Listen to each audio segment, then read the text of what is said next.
Mainly क्या होता है कि हमारे मम्मी पापा भी उस पर बात नहीं करना चाहते। हमें शादी के बाद ऐसा सुनाया जाता है कि नहीं, आपको इस टॉपिक पे बात करनी है तो शादी के बाद करना, शादी से पहले इस टॉपिक पे बात करना हमारे लिए क्या सोसाइटी को भी पसंद नहीं आता। देखो कैसी बातें कर रही है या फिर कैसा पूछ रही है। तो इस तरह से लोगों की थिंकिंग है जो थोड़ा चेंज करने की ज़रूरत कहीं ना कहीं हमें महसूस होती भी है।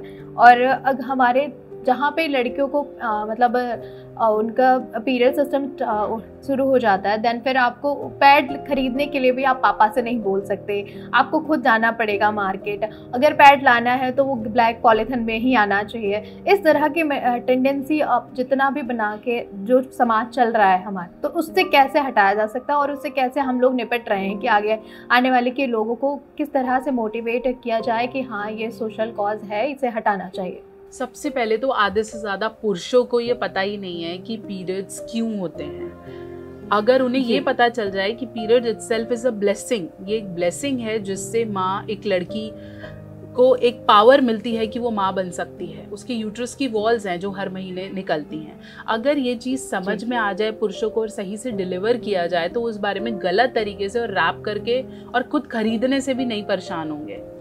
ठीक है। और आई थिंक अब मैं देखती हूँ कि मॉल्स में जो पैड्स हैं वो बहुत ओपनली पड़े हैं, कोई भी can pick it and put it in your cart, तो ये तो बहुत अच्छी चीज़ है। और अब लोग एडुकेट हो रहे हैं। I have seen males fathers buying for their daughters, धीरे धीरे एवरीबडी इज ओपनिंग अप।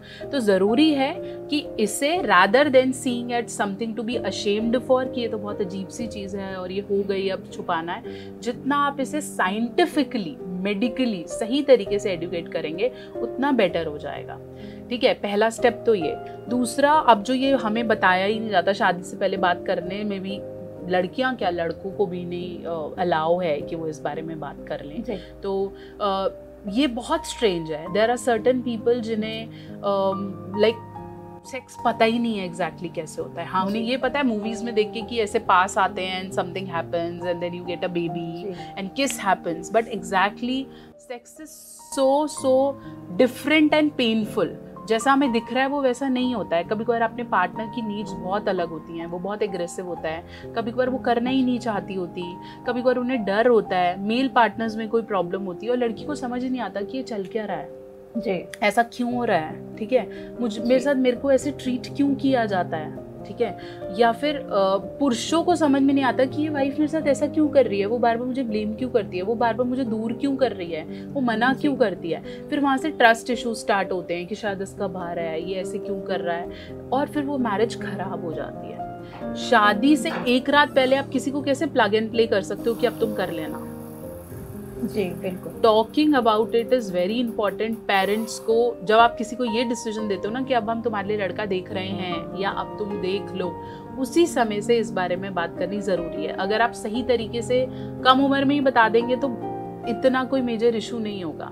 आजकल तो बच्चे न्यूज़पेपर्स में, टीवी पे rapes is a very common word जी, है ना। Every series have some sexual content, everything. तो आजकल तो बच्चे पूछते हैं कि what is this, why this girl is crying, ऐसा क्यों हो रहा है, इसको क्यों पकड़ के ले।